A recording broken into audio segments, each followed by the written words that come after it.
بسم اللہ الرحمن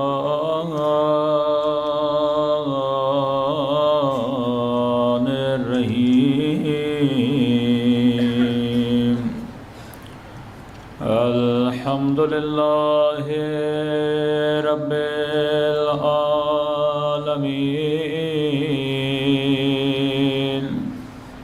الحمد للہ کما هو اہلہ الصلاۃ والسلام علی سید المرسلین وخاتم نبیین ابی القاسم وعلی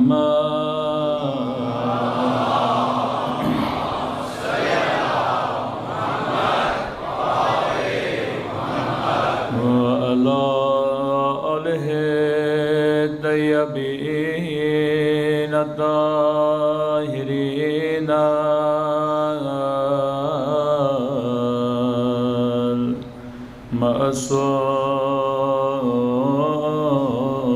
المعصومین۔ سب مل کے جمعے کا دن تھا، اپنے آقا کی دعا اللہم کل ولیک حجت ابن الحسن صلواتک علیہ وعلی آبائہ فی هذه الساعة وفي كل وليا وحافظا وقائدا وناصرا ودليلا وعينا حتى تسكنه أرضك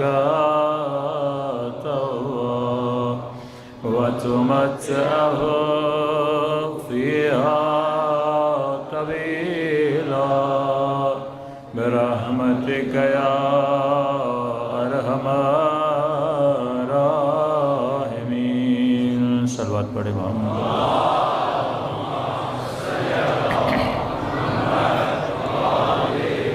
بسم اللہ الرحمن الرحیم رب اشرح لی صدری ویسر لی امری واحلل عقدۃ من لسانی یفقهوا قولی اما بعد فقد قال سبحانہ وتعالی فی محکم کتابہ یا ایھا الذین آمنوا اتقوا اللہ وکونوا مع الصابرین۔ صلوات پڑھے محمد وعلی محمد۔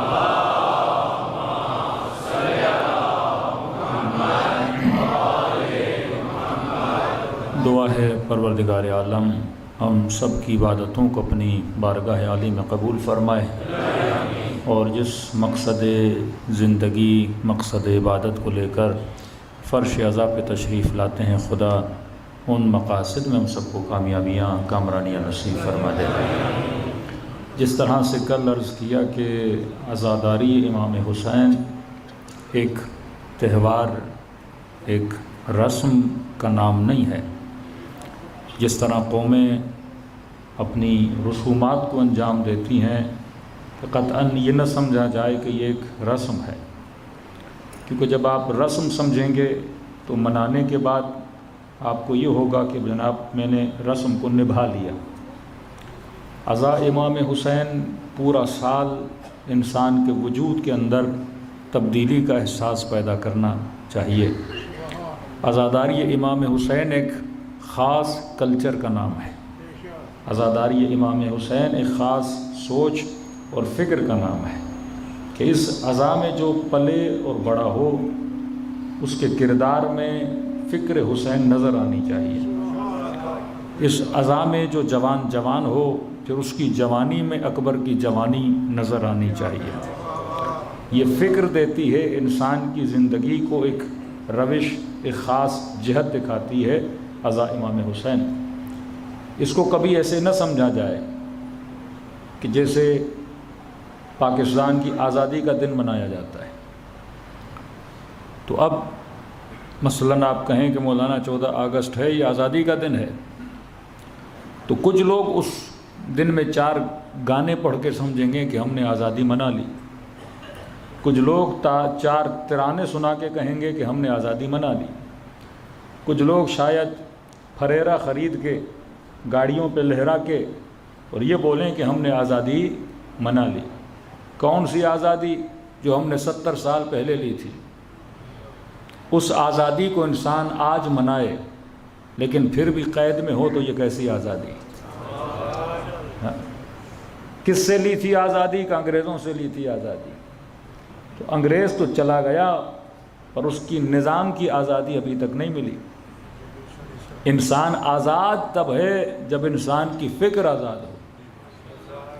آج جب نسلوں کی فکریں ویسٹرنائز ہو جائیں، آج جسے ماڈرن سلیوری بولا جاتا ہے کہ پہلے غلامی یہ تھی کہ ہاتھوں میں زنجیریں باندھی جائیں، پہلے غلامی یہ تھی کہ انسان کو ہاتھوں میں رسی باندھ کے اسے اپنے گھر کا نوکر بنا دیا جائے، لیکن ماڈرن سلیوری کا مطلب یہ ہے کہ ہاتھوں میں زنجیریں نہیں پر فکروں میں زنجیریں بندھی ہوئی ہیں۔ یہ ایک ایسی غلامی ہے کہ جس کے غلام بننے کی لوگ تمنا کرتے ہیں، ایک ایسی غلامی جس کی خواہش کی جاتی ہے، ایک ایسی غلامی جس پہ کروڑوں روپے خرچ کر کے اس غلامی کو خریدا جاتا ہے، ایک ایسی غلامی جس میں عورت اپنے حیا کو بیچتی ہے، ایک ایسی غلامی جس میں جوان اپنی غیرت کو بیچتا ہے، ایک ایسی غلامی جس میں وطن کو بیچا جاتا ہے، ایک ایسی غلامی جس میں اپنی خودداری کو بیچا جاتا ہے۔ تو اگر حقیقت میں اس دن کو آزادی منانی چاہیے تو وہ فکر دینی چاہیے کہ قومیں آزاد کب ہوتی ہیں۔ اسی طرح واقع کربلا ہے، شاید ایک مومن آئے غم امام حسین کو سنے اور رو کے چلا جائے، کیونکہ غم سن کے تو ایک ہندو بھی روتا ہے۔ غم سن کے جس انسان کا دل نرم ہوگا، صحیح الفطرت ہوگا، وہ جب بھی واقع کربلا کو سنے گا اس کی آنکھوں سے آنسو بہیں گے۔ لیکن ایک آنسو وہ جو معرفت کے ساتھ بہے، ایک آنسو وہ جو صرف ایموشنز میں آ کے بہے، تو مجھے دیکھنا چاہیے کہ واقعاً فکر کربلا کیا ہے۔ جن معاشروں نے کربلا سے فکر لی ان معاشروں نے اپنی اصلاح کی، ان لوگوں نے معاشروں میں اپنا وقار اور اپنی عزت کو بڑھایا کہ آج بڑے سے بڑا سیاستدان جب مظلومیت کا درس دیتا ہے تو خود کو حسینی کہتا ہے اور اپنے مد مقابل میں آنے والے کو یزیدی کہتا ہے۔ تو یہ کہنا بتاتا ہے کہ حسین تا قیامت ایک فکر دے کر گئے کہ جو مظلوم ہوتا ہے وہ حسینی ہوتا ہے، جو ظلم کرنے والا ہوتا ہے وہ ظالم ہوتا ہے۔ کل ہی میں نے مولانا فضل الرحمان کا کلپ سنا کو کہہ رہے ہیں کہ ہم حسینی ہیں، ہم یزیدی نہیں ہیں، مطلب ہم ظالم نہیں ہیں، ہم کون ہیں؟ ہم مظلوم ہیں۔ تو یہ فکر ابی عبداللہ الحسین ہے کہ آج تک یہ فکر کیا ہے؟ زندہ ہے۔ تو کچھ تو وہ ہیں جو یزید کو تاریخ کے پنوں میں ڈھونڈتے ہیں اور بڑی جرت کر کے اس یزید پہ لعنت بھیجتے ہیں، اور کچھ ایسے جری ہیں جو کل کے یزید پر بھی لعنت بھیجتے ہیں اور آج کے یزید کو پہچان کر لعنت بھیجتے ہیں۔ صلوات پڑھے محمد و آل محمد۔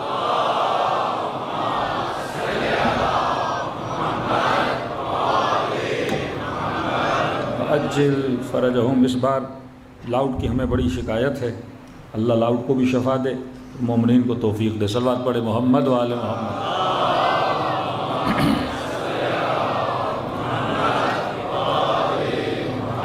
دیکھیے، لاؤڈ کا کام ہے خطیب کو عوام سے ملانا، لاؤڈ ہے وسیلہ، وسیلہ کمزور، خطیب کتنا بھی مضبوط ہو لیکن وہ پیغام نہیں پہنچا سکتا۔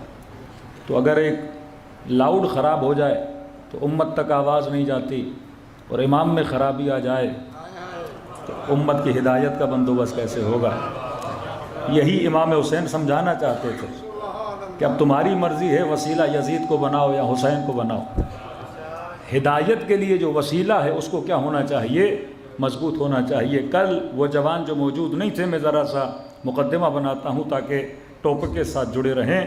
ہم نے کہا کہ یہ مت سمجھیے کہ جو شیعت بڑھی ہے اس میں صرف کوئی معجزاتی کارنامے تھے یا اتفاقاً کبھی کسی گاؤں میں جاتے ہیں کہ مولانا 400 شیعہ تھے، آج جائیں تو 4000 شیعہ ہیں؟ یہ دن بدن اس مکتب میں اتنی جذابیت کیوں ہے کہ بڑے سے بڑے پڑھے لکھے لوگ مکتب اہل بیت میں آ جاتے ہیں؟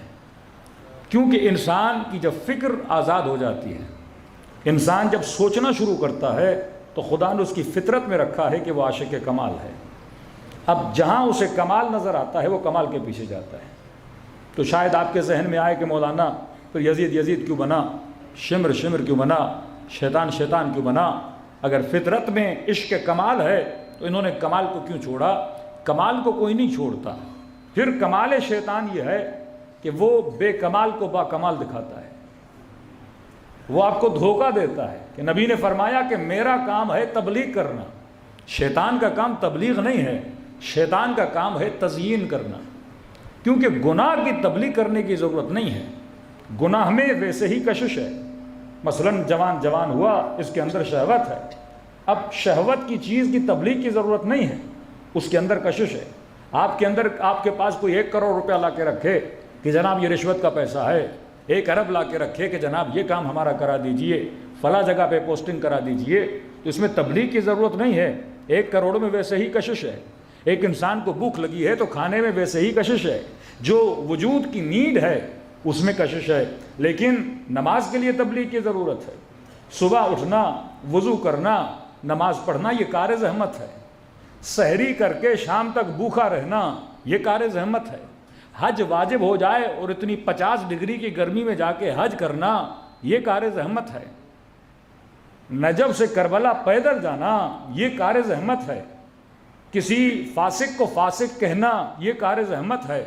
کسی کے مقابلے میں آ کے جہاد کرنا، اپنے بدن پہ تیر لینا یہ کار زحمت ہے۔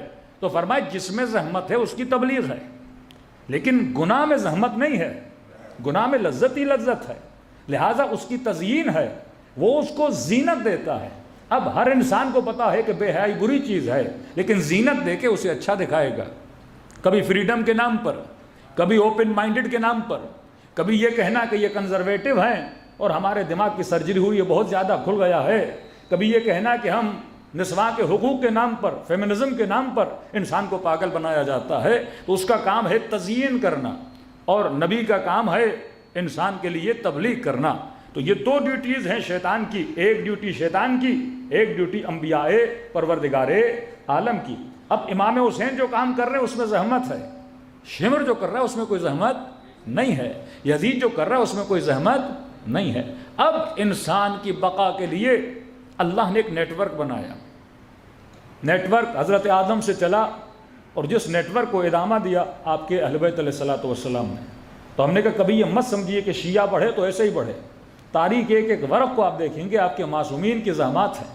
لوگ سمجھتے ہیں کہ چوتھے امام نے صرف دعائیں پڑھیں، لوگ سمجھتے ہیں کہ مولا علی کو خلافت نہیں ملی تو 28 سال علی گھر میں ایسے ہی بیٹھ گئے، امیر المومنین نے کچھ بھی نہیں کیا، لوگ سمجھتے ہیں کہ امام زین العابدین نے کچھ بھی نہیں کیا۔ سب سے بڑا کارنامہ امام حسین کے بعد جس امام نے انجام دیا ہے وہ آپ کے مولا امام زین العابدین ہے۔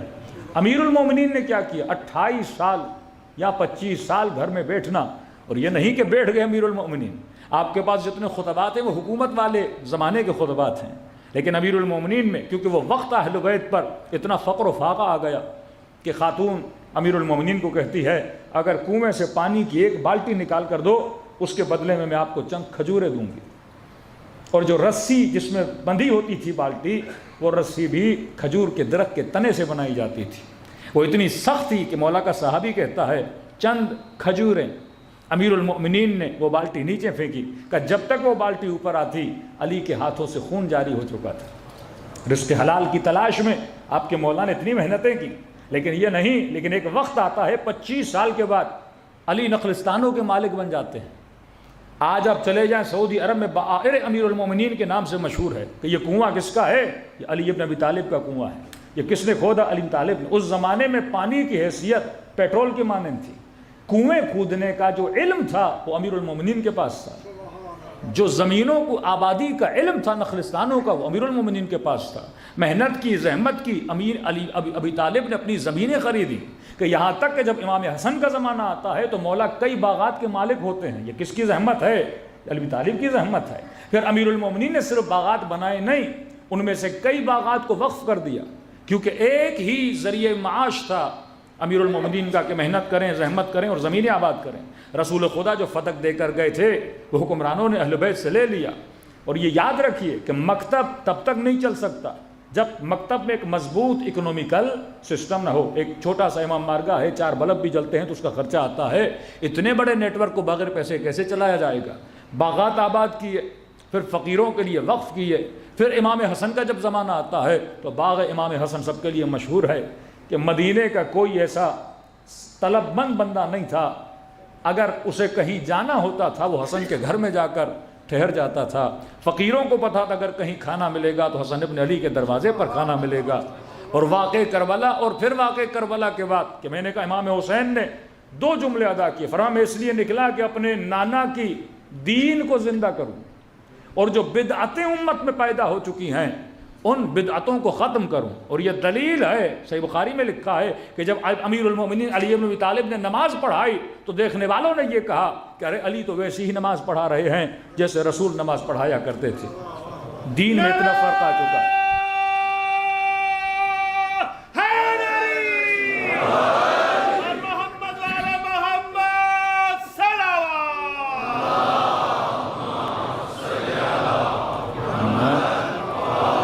جن میں سے ایک چھوٹی سی آپ کو مثال دوں، حج تمتع کی مثال ہے۔ جناب عمر نے ختم کیا، جناب عثمان نے ختم کیا، اور امیر المومنین نے آ کر اس حج کو کیا کیا؟ دوبارہ سے شروع کیا کہ سارے مانتے ہیں پھر اس کو نام بدعت حسنہ کا دیں یا کسی کا بھی نام دیں۔ امیر المومنین نے کئی چیزوں کو آ کے کریکٹ کیا کہ آج تک مسلمان کس کی سنت پہ عمل کرتے ہیں؟ علی ابن ابی طالب کی سنت پہ عمل کرتے ہیں۔ تو کہا کہ وہ وہی نماز پڑھ رہے ہیں جو رسول نماز پڑھاتے تھے، یہ ویسی عبادت کر رہے ہیں جیسی رسول خدا عبادت کرتے تھے۔ کہ مولا علی جب حکومت پر آئے تو نعرے بلند ہوئے کہ واہ سنتا واہ سنتا، کہ علی نے شیخین کی سنتوں کو ختم کر دیا۔ اس قدر امیر المومنین پر زور آیا کہ کئی جگہوں پہ فتنے نہ ہونے کی وجہ سے امیر المومنین نے خاموشی اختیار کی۔ مطلب معاشرے میں اتنا بدلاؤ آ چکا تھا۔ پھر امام حسن کا زمانہ، پھر صلح امام حسن، پھر شہادت امام حسین، 20 سال کا فاصلہ۔ 20 سال میں حدیثوں کی فیکٹریاں لگائی گئیں، اتنی حدیثیں بنائی گئیں کہ ہم مزاحن ممبر سے کہتے ہیں کہ کسی کے پیاز نہیں بک رہے تھے اور بول دیا کہ جو مکے کے پیاز کھائے گا اس پہ جنت واجب ہو جائے گی۔ جس طرح ایک شیعہ کو مارنے سے پورا خاندان جنت میں چلا جاتا ہے۔ کہ جب افغانستان سے کسی جوان کو پکڑا گیا، کہا کہ جناب جب اس کی چیکنگ ہوئی، خودکش بمبارڈمنٹ کی جیکٹ اتاری تو جیکٹ کی جیب میں 2 چمچ پڑے تھے۔ کہا کہ آپ تو خودکشی کے لیے چلے تھے، چمچ کہاں سے لے کر آ گئے؟ کہ مفتی صاحب نے کہا تھا کہ شہادت کے بعد پہلا ڈنر رسول کے پاس ساتھ ہے، تو لہذا چمچ بھی دے دیے تھے کہ ہم ڈنر رسول کے ساتھ کریں۔ آپ ہنس رہے ہیں لیکن یہ سیریس باتیں ہیں، یہ واقعاً ہیں۔ ضیاء خان جب ہم گئے تو کہا مولانا وزیرستان کا جب آپریشن ہوا یہ سارے لوگ یہاں آئے۔ اب ایک آدمی نے شیعہ دیکھا نہیں۔ شام جناب عمر کے زمانے میں فتح ہوا، شام کا پہلا خلیفہ معاویہ کا چچا جس کا نام بھی یزید تھا، یزید ابن ابو سفیان شاید، اس کے بعد بنا معاویہ، اس کے بعد بنا یزید، اس کے بعد بنا معاویہ ثانی۔ مطلب شامیوں نے اہل بیت کو دیکھا ہی نہیں۔ جب سے اسلام آیا تو حکمرانی کس کی رہی؟ بنو امیہ کی رہی۔ شامیوں نے نہ کسی مدینے والے کو دیکھا، نہ کسی مدینے والے صحابی کو دیکھا۔ انہوں نے جب سے حدیثیں سنی بنو امیہ سے سنی۔ یعنی ایک جگہ پہ انقلاب آیا ہے، رسول کو نہیں دیکھا، اصحاب رسول کو نہیں دیکھا، ابتدا سے کس کو دیکھا؟ بنو امیہ کو دیکھا ہے۔ لیکن اہل کوفہ نے کم از کم علی کو تو دیکھا تھا، مدینے والوں نے کم از کم رسول کو تو دیکھا تھا، مکے والوں نے کم از کم رسول کو تو دیکھا تھا۔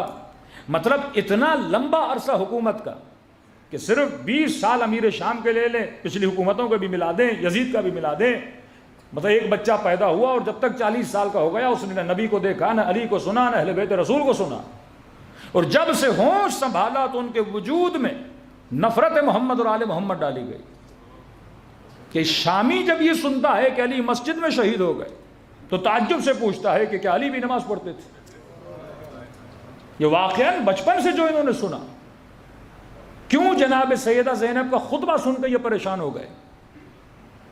کیوں اذانیں دلوانی پڑی جب آقا امام زین العابدین نے کلام کرنا شروع کر دیا کہ جس محمد کی گواہی دے رہے ہو وہ نانا کس کا تھا، جس دین کا اعلان کر رہے ہو ہماری نسبت کیا ہے؟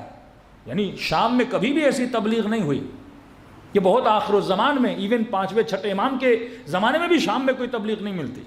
آپ قم کا نام سنتے ہو، آپ اہواز کا نام سنتے ہو، آپ بغداد کا نام سنتے ہو، آپ بصرہ کا نام سنتے ہو، آپ کوفہ کا نام سنتے ہو، لیکن آپ کو نہیں ملتا کہ شام کا کوئی نام آیا ہو، کیونکہ وہاں پہ جو مینٹلٹی تھی وہ بنو امیہ کی مینٹلٹی تھی۔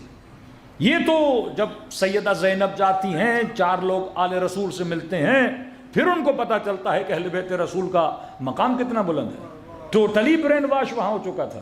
اب اسی طرح ایک بندہ وزیرستان میں پیدا ہوا، وہاں مثلا کوئی امام بارگاہ نہیں، وہاں کوئی شیعہ نہیں، یہاں تو کوئی دیکھے نہ دیکھے جلوس نکال کے آپ دکھا دیتے ہو نا کہ شیعہ کیا ہے، لیکن ان کو کیا پتا شیعہ کیا؟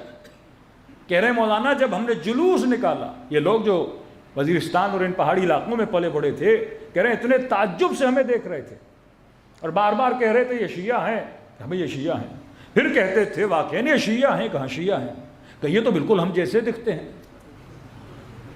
تو آپ نے کیا سوچا تھا کس طرح دکھتے ہیں؟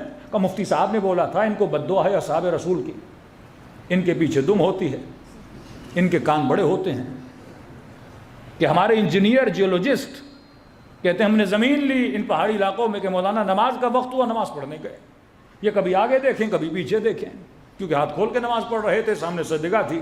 پھر 2 لوگوں سے پوچھا یہ کون ہے؟ کہا یہ شیعہ ہیں۔ کبھی آپ غور سے کیوں دیکھ رہے ہو؟ کہ ہم دیکھ رہے ہیں آپ کا جسم بالکل ہماری طرح ہے، لیکن ہمیں یہ بولا گیا کہ یہ تو مسخ ہو چکے ہیں، کہ آج بھی اتنی بے حیائی سے بولا جائے کہ ان کو بد دعا ہے، ان کا کوئی حافظ پیدا نہیں ہو سکتا۔ حالانکہ مکتب تشیع میں حفظ قرآن کا کوئی کانسیپٹ نہیں تھا، نہ ہمارے ہاں یہ اہل بیت کی کوئی سفارش ہے کہ قرآن یاد کرو قرآن یاد کرو، ہمارے ایسا کچھ بھی نہیں ہے۔ ہمارے ہاں حفظ قرآن نہیں، ہمارے ہاں تفہیم قرآن ہے،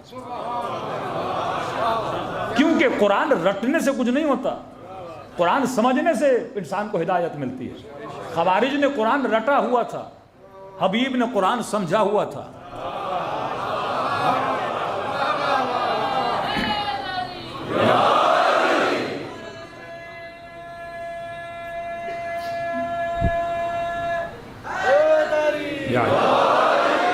یہ تو جو شیعوں پہ الزام لگا کہ ان کو بد دعا ہے، ان کا کوئی حافظ نہیں ہوتا، پھر ہم نے ان کے چیلنج کو ایکسیپٹ کیا، پھر ایسا حافظ دیا کہ آج تک ویسا پیدا نہیں کر سکے، کہ ہم نے 4 سال کا بچہ حافظ قرآن بنا دیا، محمد حسین طباطبائی۔ پھر تو ایک لائن لگ گئی، اور آج تو جتنے مقابلے ہوتے ہیں، پہلے مصر کا نام آتا تھا تجوید قرآن اور قرأت قرآن میں، اب ایران کا نام آتا ہے۔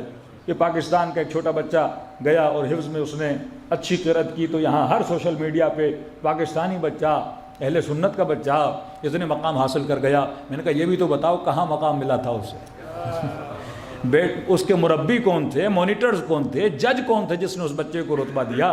یہ واقعاً رمضان کا مہینہ آتا ہے، جیسی قرأتیں شیعہ قاری کرتے ہیں، یا جیسے حافظ آپ کے بچے ہیں کہ پورا ریکارڈ بنا کے دنیا میں کہیں پر بھی اتنے حافظ نہیں بنائے جاتے، کہ تقریباً 20 سے 25 ہزار حافظ صرف 5 سال سے 7 سال کے بچے جو کیا کر رہے تھے، حفظ قرآن کر رہے تھے۔ ہم نے صرف چیلنج کو ایکسیپٹ کیا، ورنہ ہمارے یہاں یہ روش نہیں تھی، یہ صرف ایک الزام کو دبانے کے لیے کہ یہ جو آپ کہہ رہے ہو یہ غلط ہے۔ پھر ان بچوں کو گاؤں گاؤں لے جانا، کہ سندھ کے کئی ایسے گاؤں تھے جن کے ذہن میں یہ تھا کہ بھائی بد دعا ہے، ان کے یہاں کوئی حافظ نہیں ہوتا، اور وہ بلیو کرتے تھے کہ واقعا شیعوں کو حفظ قرآن نہیں ہوتا، ان کے بڑوں بڑوں کو صورتیں یاد نہیں ہو رہی تھیں، اور ہمیں کہیں کہ شیعوں کے یہاں حافظ نہیں ہوتا۔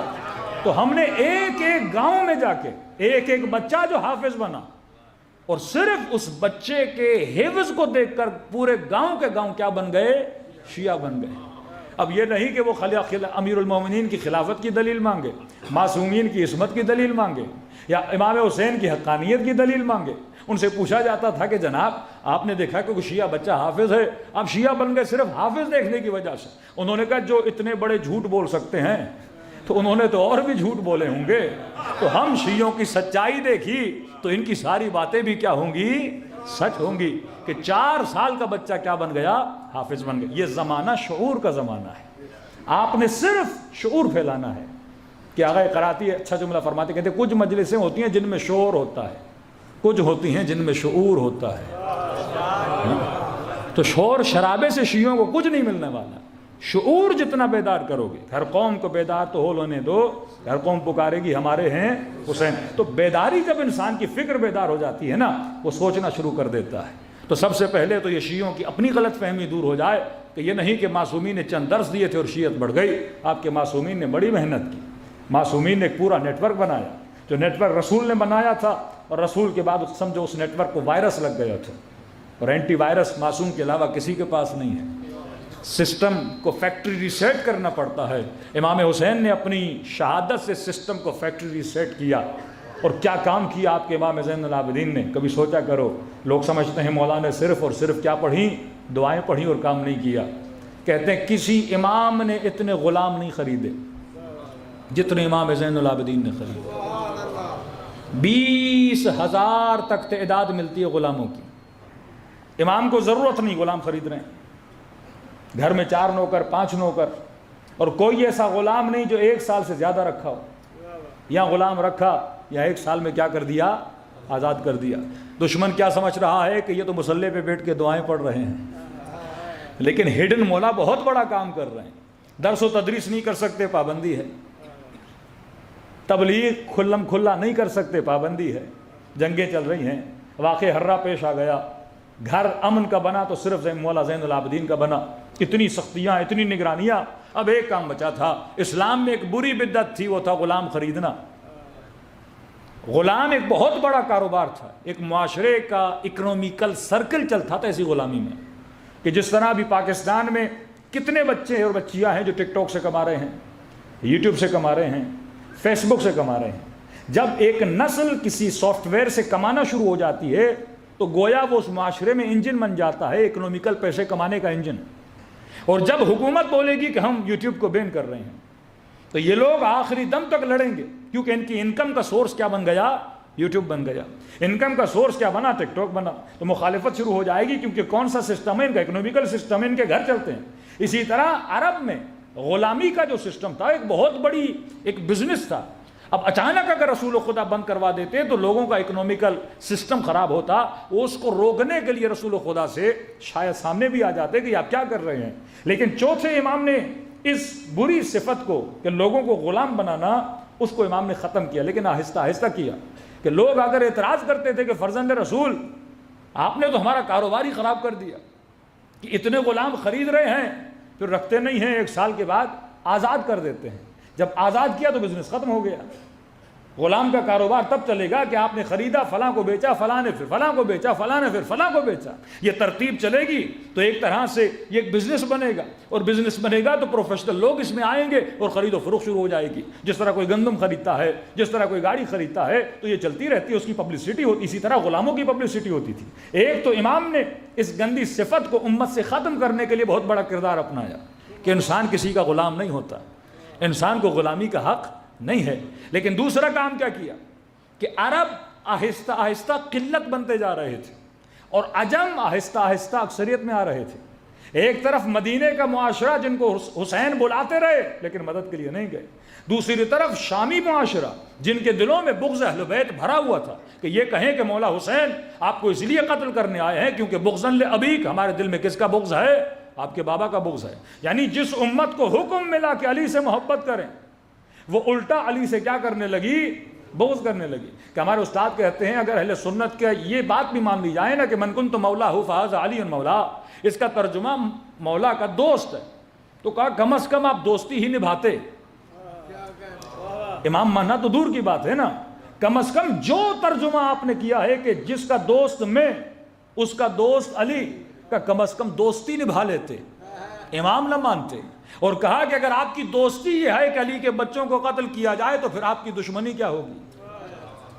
کہ دوستی کا معیار یہ ہے کہ نواسیوں کو چہروں پہ تماچے مارے جائیں, دوستی کا معیار یہ ہے کہ بیٹی کو اذیتیں دی جائیں, دوستی کا معیار یہ ہے کہ علی کے ہاتھوں میں رسیاں باندھی جائیں. تو پھر جب ظلم کرنے پر آتے تو وہ پھر آپ کہاں تک ظلم کرتے.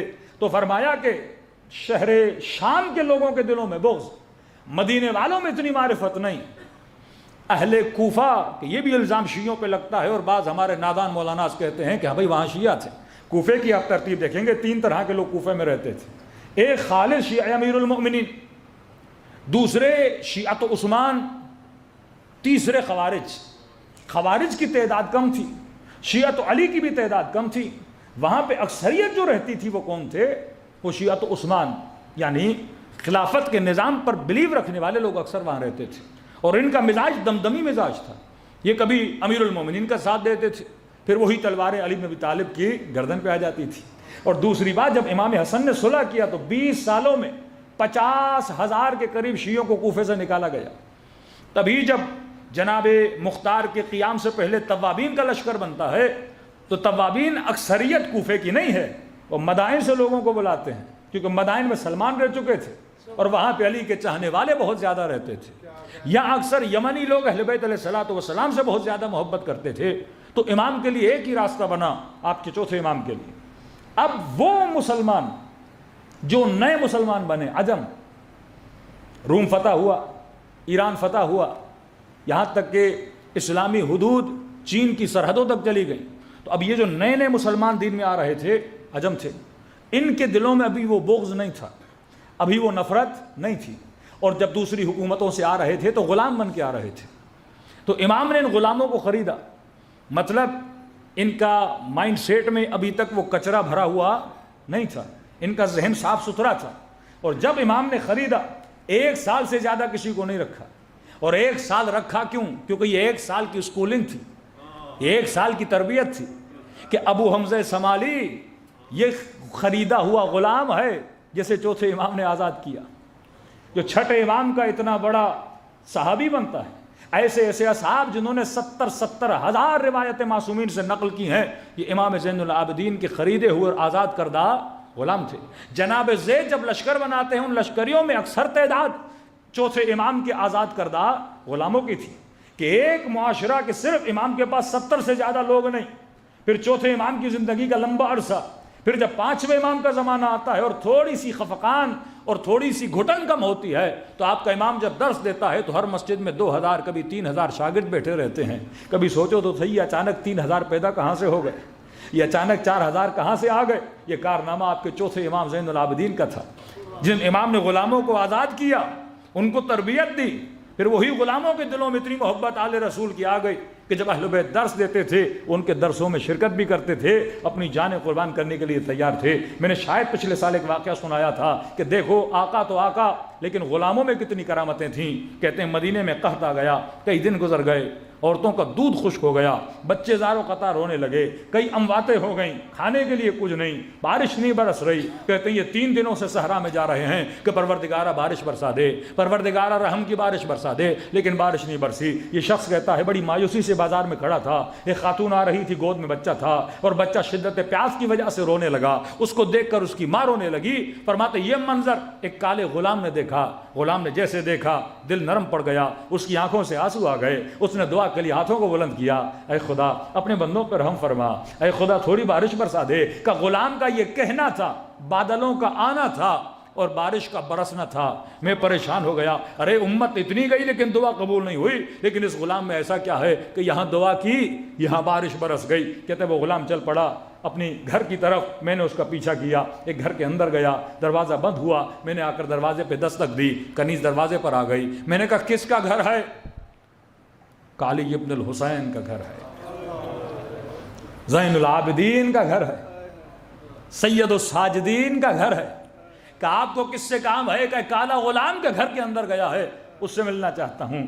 کہ ٹھہریے میں آقا کو بلاتی ہوں۔ اس کو دعوت دی کہ گھر کے اندر آیا، دیکھا غلاموں کا ہجوم ہے، پوچھا فرزند رسول اس گھر میں کالا غلام آیا ہے، مجھے اس سے ملنا ہے۔ امام نے کہا کون؟ سارے غلاموں کو بلایا، اس کی نگاہ اس غلام پہ پڑی، کہنے لگا علی ابن الحسین جو قیمت بولو اس غلام کی دینے کے لیے تیار ہو۔ امام نے کہا کیا ہے اس غلام میں ایسا؟ کہ آپ کو نہیں پتا، معرفت والا نہیں تھا۔ چوتھے امام کو کہے کہ آپ کو نہیں پتا، یہ بڑا صاحب کرامت ہے، ابھی میں نے بازار میں دیکھا، اس نے دعا کی، چند لمحے نہیں گزرے تو بادلوں نے آنا شروع کر دیا اور بارش برسنا شروع ہو گئی۔ امام نے مسکرا کر غلام کو دیکھا کہ کب سے یہ کرامتیں دکھلانے لگے؟ کب سے یہ کرامتیں دکھلانے لگے؟ کہنے لگا مولا کوئی ایسی نیت نہیں تھی دکھاوے اور ریاکاری کی، بس آنکھوں میں آنسو آئے، دل نے برداشت نہ کیا، بچہ رو رہا تھا، میں نے بس اللہ سے دعا کر دی۔ امام نے کہا خریدنا چاہتے ہو تو کوئی بات نہیں، لیکن میں نے آج تک بیچا نہیں ہے، میں اس غلام کو آزاد کر رہا ہوں، اب اس کی مرضی وہ تیرے غلامی میں آنا چاہے کہ نہیں آنا چاہے۔ یہاں آزاد کرنا تھا یا غلام کی آنکھوں میں آنسو آ گئے، دعا کے لیے پھر ہاتھوں کو بلند کیا کہ خدا زندگی تب تک پسند تھی جب زین العابدین کی غلامی میں تھا، اب جب ان کی غلامی نہ رہی تو زندگی میں جی کر کیا کروں گا۔ یہ کہنا تھا، اس کی روح پرواد ہوئی اور دنیا سے چلا گیا۔ یہ وہ غلام تھے جن کی آقا سے اتنی محبت تھی، امام نے 20,000 کے قریب غلام خریدے اور غلاموں کو آزاد کیا۔ یہ معصومین کا ہڈن ورک تھا جو شیعوں کو نظر نہیں آتا، انہوں نے بڑی ترتیب دی، ان کی تربیت کی، اس قدر ان کو مضبوط کیا، ان کو صاحب بصیرت بناتے تھے کہ دشمن کا مقابلہ کیسے کرنا ہے۔ صلوات پڑھے محمد و آل محمد۔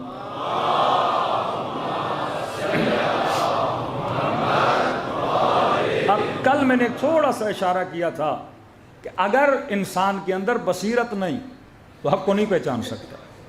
میں نے 2 نشانیاں بتائیں کہ اب کوئی جوان آ کر پوچھے کہ مولانا میں صاحب بصیرت بننا چاہتا ہوں تو کیا کروں، تو کوئی کہے گا نماز پڑھو، کوئی کہے گا قرآن یاد کرو، تو کہے گا مولانا کیا شمر نماز نہیں پڑھتا تھا، کہ خوارج حافظ قرآن نہیں تھے، کیا ان کی قرأتیں اچھی نہیں تھیں؟ تو پتہ چلا حفظ قرآن کرنے کے بعد بھی بندہ صاحب بصیرت نہیں بنتا، کھوکھلی نماز پڑھنے سے بھی بندہ صاحب بصیرت نہیں بنتا، صرف روزے رکھنے سے اور حافظ بننے سے بندہ صاحب بصیرت نہیں بنتا۔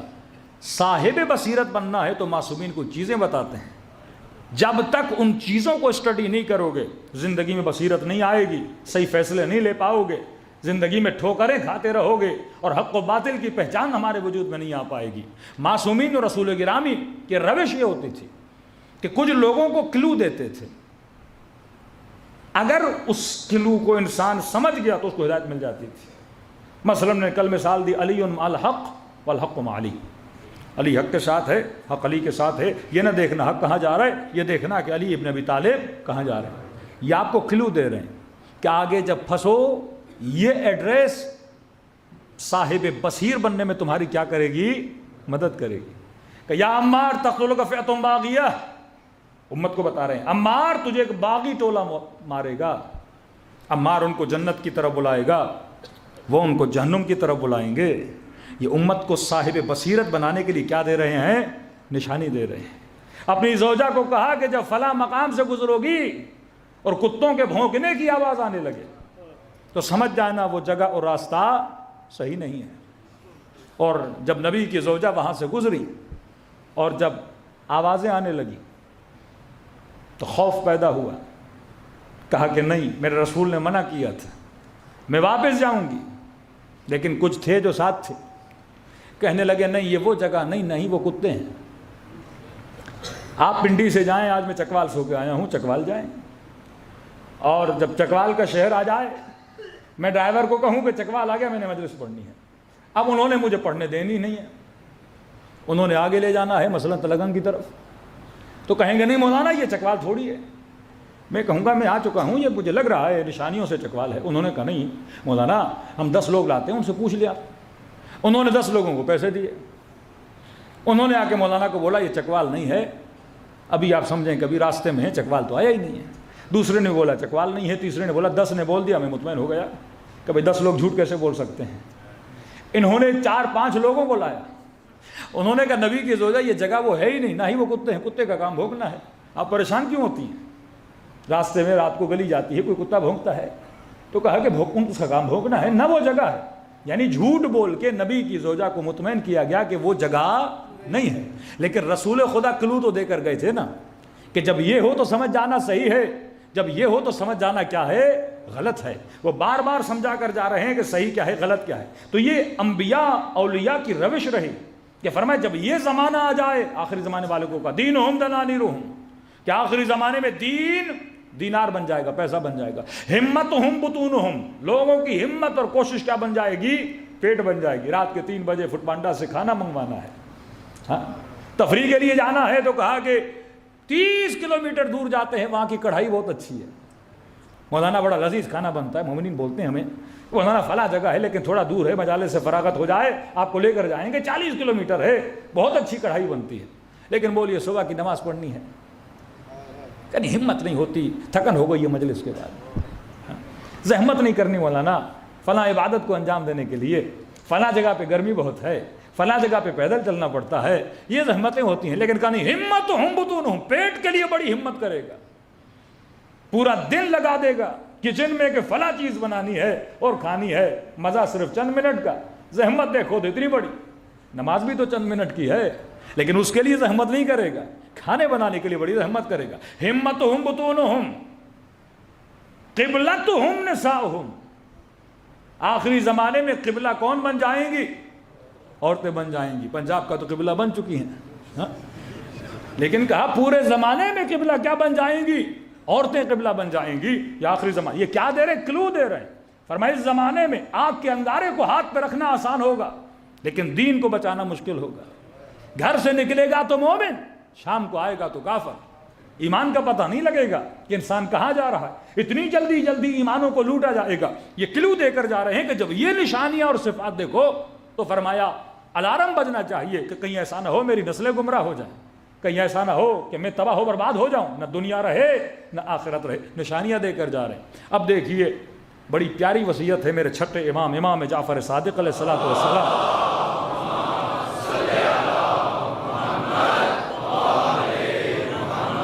کہ مذاق مت سمجھیے کہ مکتب ایسے ہی بڑھا، 4 حدیثیں پڑھ دی معصومین نے، 4 روایتیں پڑھ دی اور ایسے شیعہ ہوتے گئے۔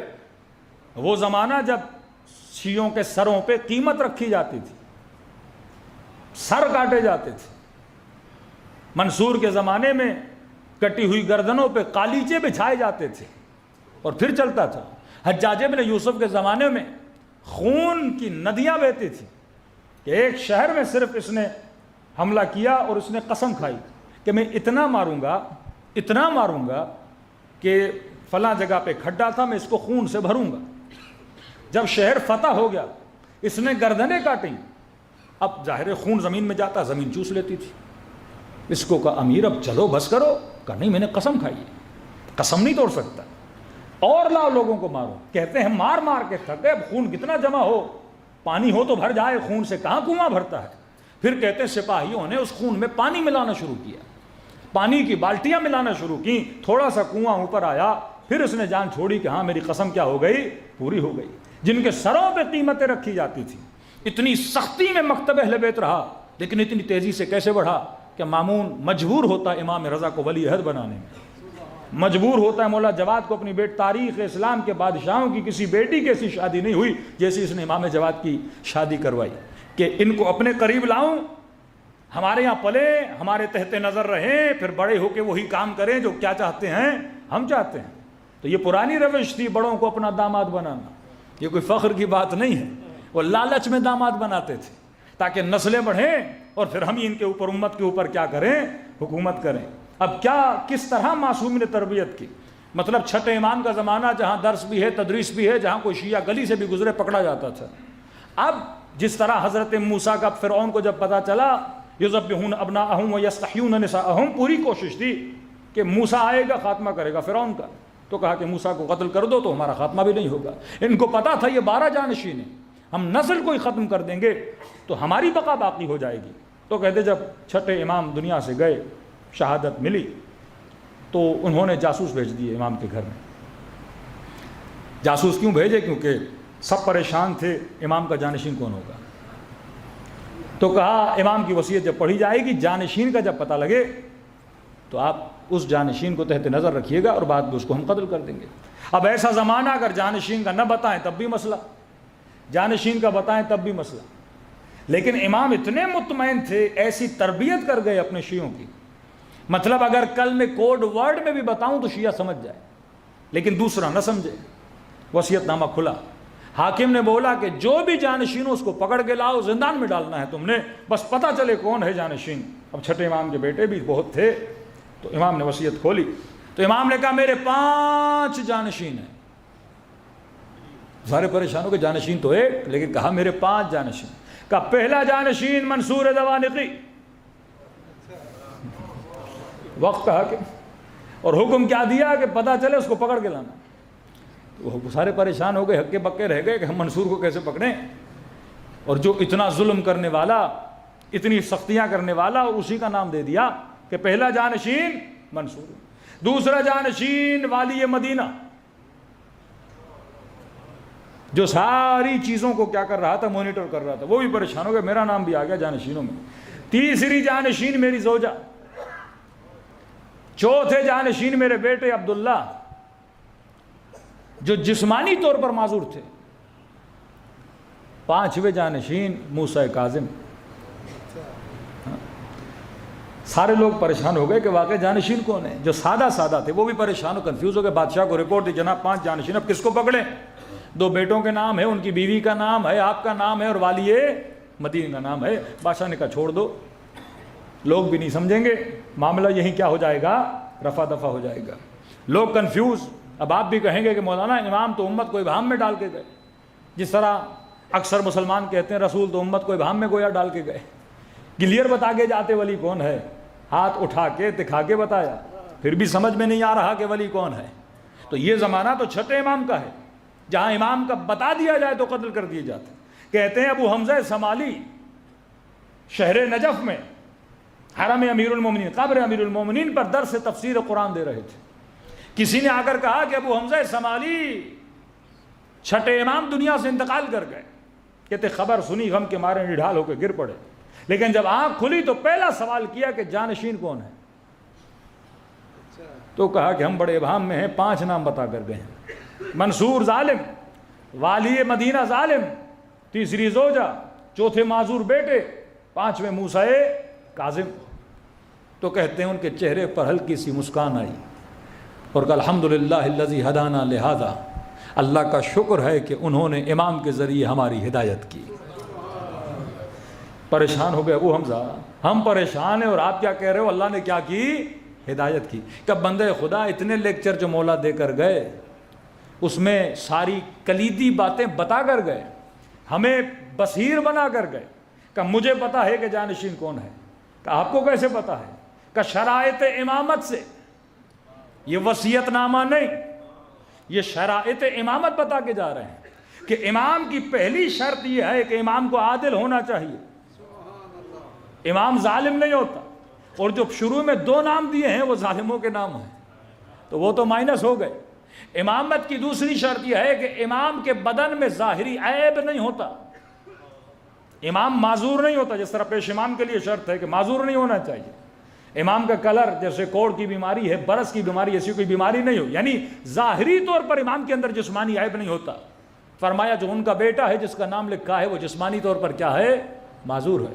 تیسرا, اماموں نے جب امامت کا ذکر کیا تو کہا امام کو مرد ہوتا ہے, امام عورت نہیں ہو سکتی. جب اپنی زوجہ کا نام لکھا تو وہ بھی شرائط امامت سے کیا ہو گئی, خارج ہو گئی. بس ایک نام بچ جاتا ہے, وہ موسیٰ کاظم ہے. اور محمد والے محمد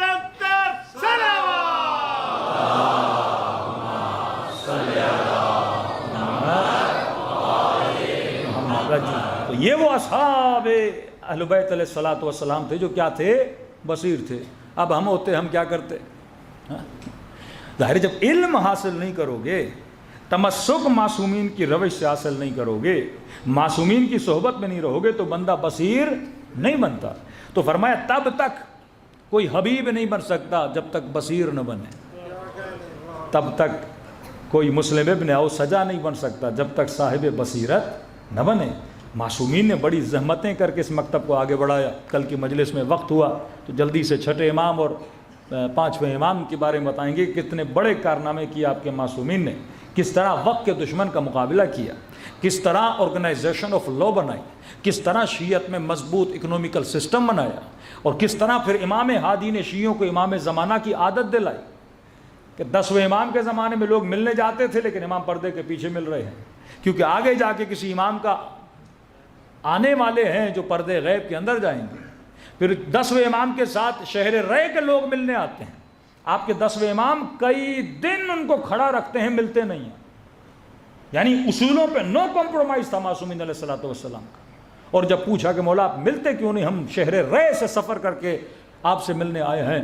امام نے کہا جب ہم نے رے میں اپنا وکیل و نمائندہ عبدالعزیز حسنی کو بھیجا ہے، اور جب یہ کہا ہے کہ جو وہ کہے وہ ہمارا حکم ہے، تو پھر یہاں تک آنے کی ضرورت کیا ہے؟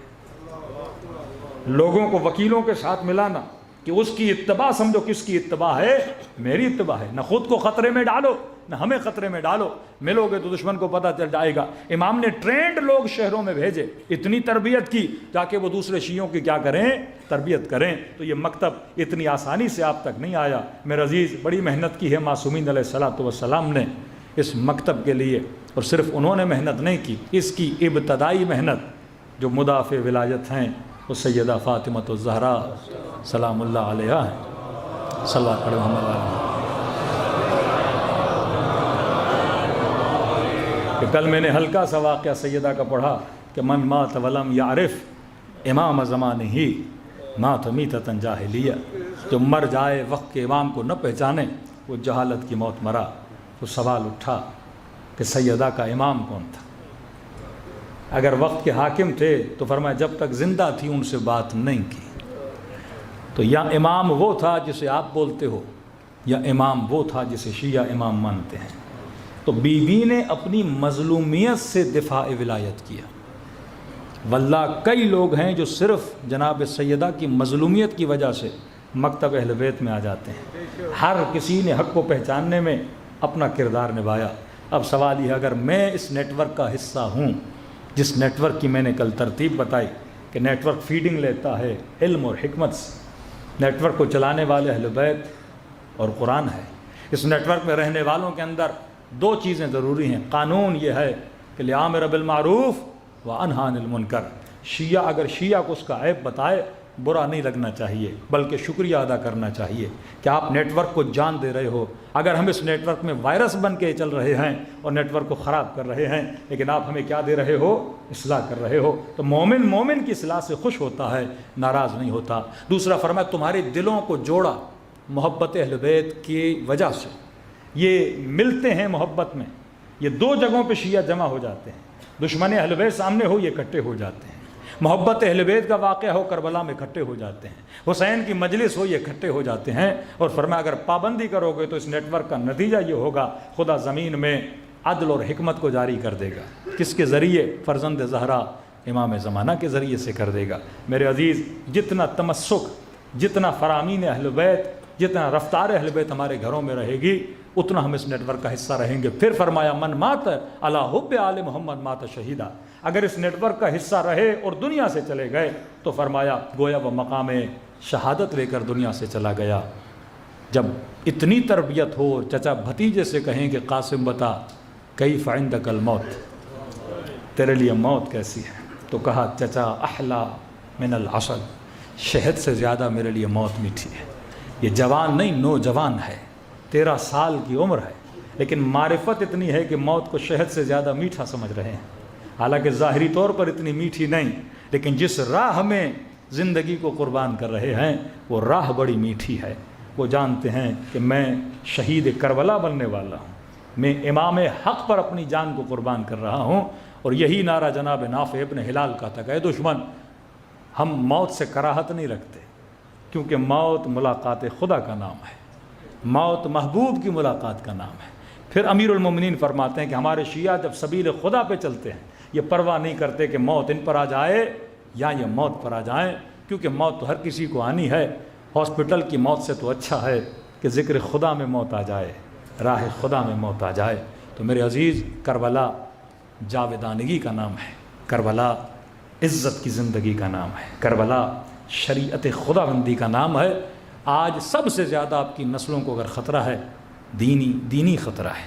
آج نوجوان یونیورسٹی جاتا ہے کہ مولانا دیندار بچہ 4 سال یونیورسٹی میں بیچلر کر کے نکلا، بے دین ہو کے نکلا، نظام ایسا بن گیا۔ آج یونیورسٹیاں فحشا کا مرکز بن چکی ہیں، آج نشہ، آج مختلف گندے حرکتیں انہی یونیورسٹیوں میں ہو رہی ہیں۔ اب میں نے اپنے بچے کو گندے ماحول سے بھی بچانا ہے، اسے تربیت بھی دینی ہے، اور اتنا اسے مضبوط رکھنا ہے کہ اس کا ہاتھ کبھی حسین کے ہاتھ سے چھوٹ نہ پائے، اس کا ہاتھ کبھی امام زمانہ کے ہاتھ سے چھوٹ نہ پائے۔ تو فرمایا آخری زمانے کے والدین پہ بڑی ذمہ داری ہے کہ بیٹیوں کے حجاب کو بچائیں، جواں کی نگاہوں کو بچائیں، ان کے قلوب کو نجاست ہے دنیاوی سے بچائیں، اور ان کے دل کو مالا مال کریں معرفت حجت خدا سے. صلوات پڑھیں محمد و آل محمد.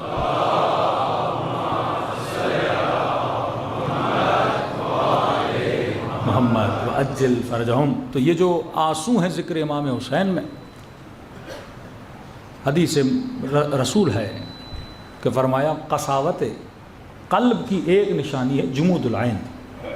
جب انسان کی آنکھیں سوکھ جائیں، جامد ہو جائیں، تو فرمایا سمجھ جانا کہ دل کیا ہو چکا ہے؟ قسی ہو چکا ہے. اور ذکر حسین ہماری دلوں کو قسی ہونے نہیں دیتا. جتنا آپ رو گے دل اتنا نرم ہو جاتا ہے. کہ وضحکوا قلیلا وابکوا کثیرا. کم ہنسا کرو، زیادہ رویا کرو. رونے میں خدا نے وہ نعمت رکھی ہے کہ انسان کا ربط اپنے خدا سے مضبوط ہو جاتا ہے. اور کہا کہ اچھی مثال دی آغا تہرانی نے، کہا کہ جو توبہ کا آنسو ہے اس کی مثال ایسے ہے کہ جب کپڑوں پہ نجاست لگ جاتی ہے، آپ جا کے دھوتے ہو تو کپڑے پاک ہو جاتے ہیں. کہ آنسو حسین کا کمال کیا ہے؟ کپڑا نجس ہو گیا، آپ نے جا کے دھویا، پاک ہو گیا. کہ یہ ہے توبہ کا آنسو جو نجاستوں کو کیا کر دیتا ہے؟ دور کر دیتا ہے. کہ کبھی کبھی کپڑوں پہ ایسی چیز گرتی ہے دھونے سے اس کا نشان نہیں جاتا.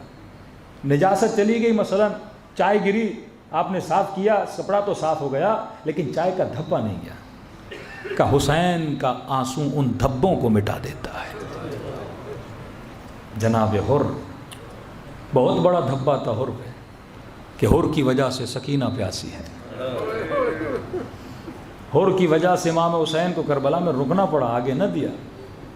لیکن حر کا آنسو وہ تھا جس نے حر کا دھبا مٹا دیا. اور امام یہ کہیں کہ حر تجھ سے میری ماں زہرا راضی ہے. آج اتنی تمنا رکھیں امام زمانہ سے کہ مولا جب سکرات کا وقت آئے اور بدن سے روح نکلے تو بس کانوں میں یہ آواز آئے کہ فلاں میں تم سے راضی ہوا. اس سے اچھی موت نہیں ہو سکتی. اور سیدہ کہتی ہیں میں ان سے راضی ہوتی ہوں جو میرے حسین کے غم میں آنسو بہاتے ہیں.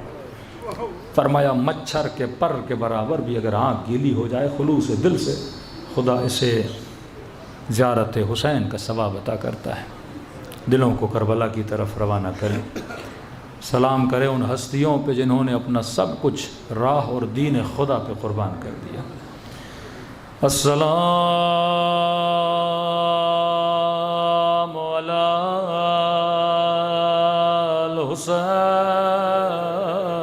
الحسین وعلی علی ابن الحسین وعلی اولاد الحسین وعلی اصحاب بلند آواز سے السلام علی الحسین وعلی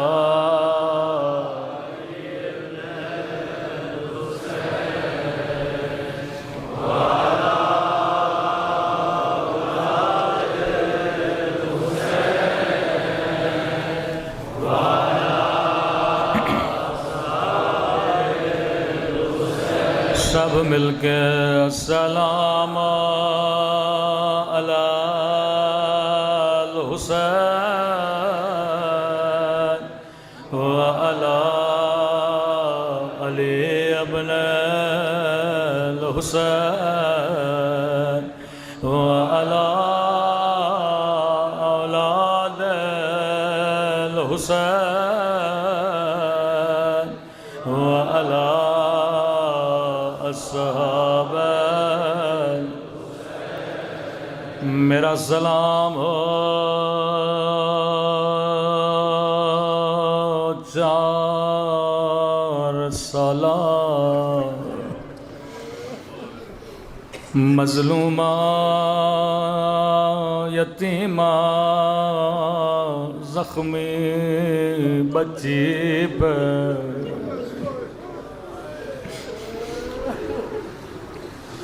بڑی شباہتیں ہیں سکینہ کی سیدہ زہرا سے.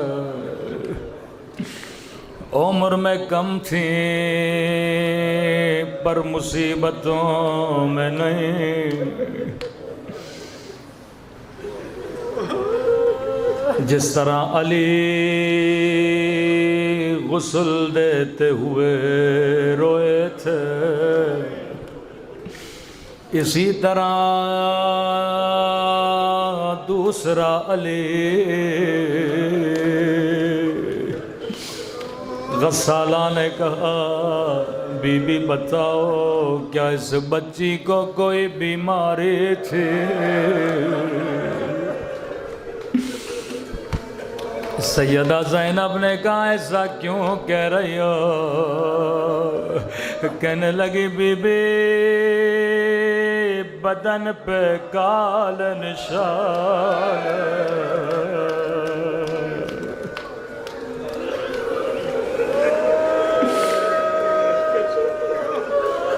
تب امام حسین فرماتے شیو جب جب ٹھنڈا پانی پیو میری سکینہ کو یاد کیا کرو۔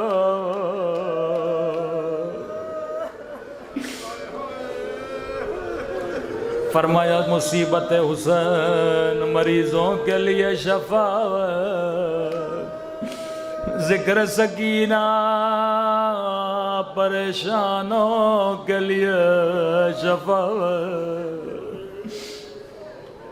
کہ مولا حسین جب بھی نماز پڑھتے تھے مسجد میں پڑھتے تھے، لیکن مستحب نماز ہمیشہ گھر میں ادا کرتے تھے۔ صحابی نے کہا مولا اتنی جلدی گھر کیوں جاتے ہیں؟ عرض کی اللہ نے مجھے بچی عطا کی ہے۔ ایسے تربیت کرو اپنے بچیوں کی۔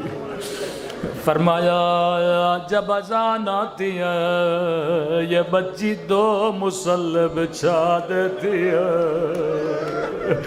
ایک اپنے لیے ایک اپنے غریب الوطن بابا کے لیے۔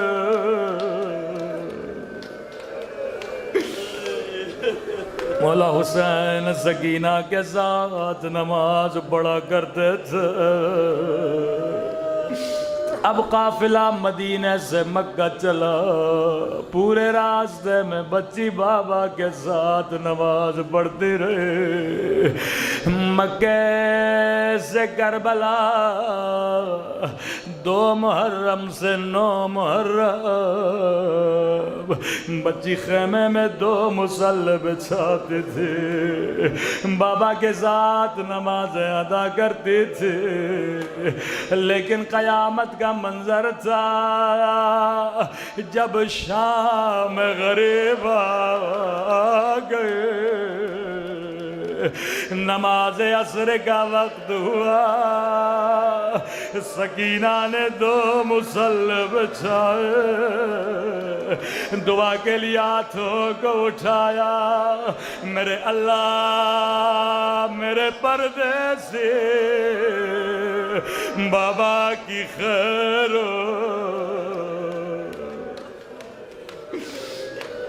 میرے اللہ میرا اکبر گیا واپس نہیں آیا، میرا چچا عباس گیا واپس نہیں آیا،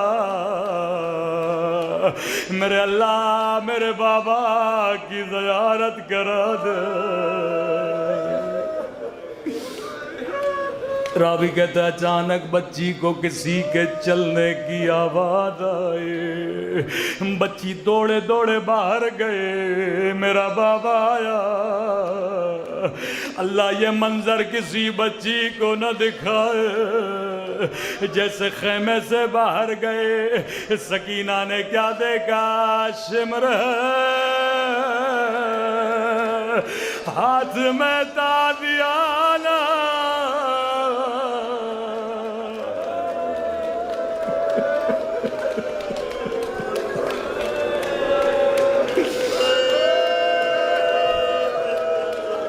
اس لائن جیسے دیکھا، بچی بڑی تیزی سے خیمے سے باہر آ رہی ہے، کہنے لگا سکینہ کس کا انتظار کر رہی ہو؟ کہنے لگی بڑی دیر ہو گئی میرا بابا نہیں آیا، لئی نے وہ ظلم کیا جس کی مثال نہیں ملتے۔ امام زمانہ اگر مجلس میں موجود ہے مجھے معاف کریے گا، آج نہ پڑھوں تو پھر کب پڑھوں؟ جیسے کہ میں بابا کا انتظار کر رہی ہوں۔ راوی کہتا ہے لہیں کے ہاتھوں میں حسین کا کٹا ہوا سر تھا، لئی نے بچی کی طرف پھینک دیا، او شمر تیرے ہاتھ کٹ جاتے تو کبھی میرے مولا کا سر نہ پھینک دا۔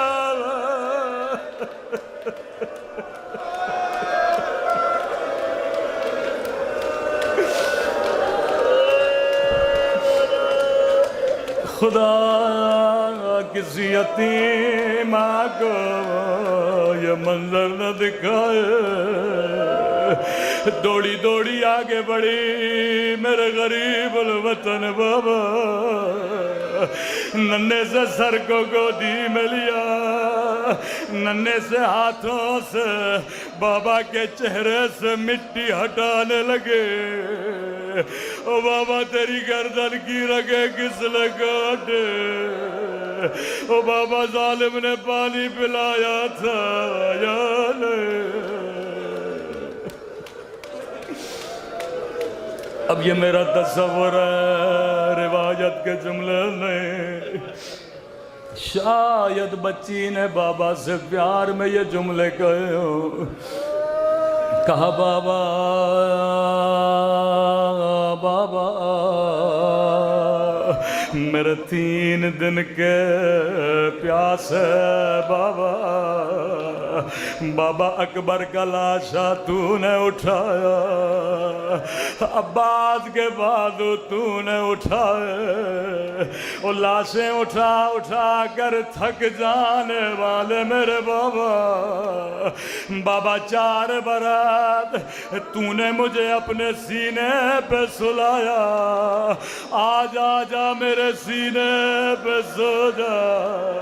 آیت اللہ مظاہری فرماتے ہیں بچی بابا سے پیار کر رہی تھی، یہاں شمر آگے بڑھا، بچی سے بابا کا سر چھینا، اتنے زور سے تماچے مارے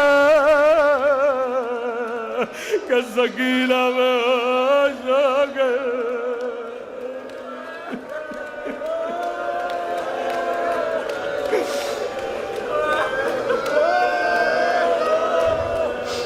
ام المصائب زینب پریشان ہے، کہاں ہے حسین کی امانت؟ سیدہ جب خیمے میں پہنچی کیا دیکھا؟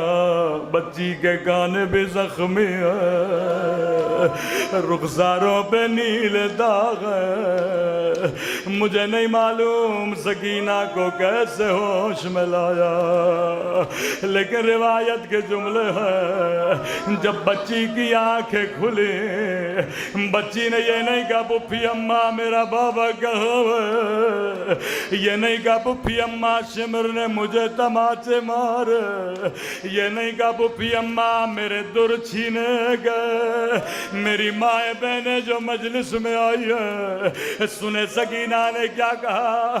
روایت کے جملے ہیں جیسے آنکھیں کھلی نگاہ زینب پہ پڑے، پہلا سوال کیا پھپھی اماں آپ کی چادر کہاں ہے؟ زینب نے کہا سکینہ جو شمر تیرے در لے گیا میری چادر بھی لے گیا، ماتم حسین